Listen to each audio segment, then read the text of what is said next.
Ассалаумағалейкум қазақ елі. Армысыздар. Бүгін 2 желтоқсан 2024 жыл. Алланың қалауымен осы Түркияның топырағындамын. Ол біздің топырағымыз деп есептеймін. Бір ел, бір бауырлас мемлекет. Сондықтан кезінде ата-бабаларымыз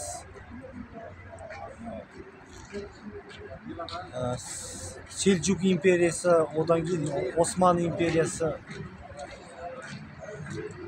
Оғыз түріктер бабаларымыз осы жаққа Византияға келіп, мынандай керемет жерлерді алып, одан кейін Ататүрік бабамыз осы жерде Түркия мемлекетін құрды.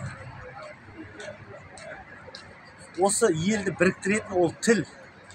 Түркияның конституциясында жазылған Түркияның тілі түркше.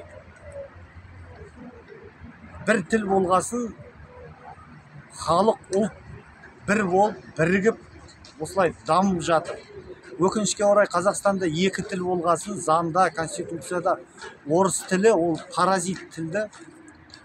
Және де ұлтта бірікпейді ешқашан екі тіл болғасын. Осыны естен шығармаңыздар.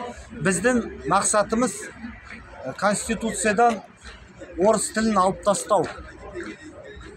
Бірақ тіл болу керек, ол қазақ тілі. Бұл өте маңызды.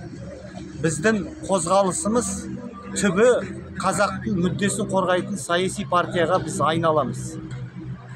Алланың қалауымен.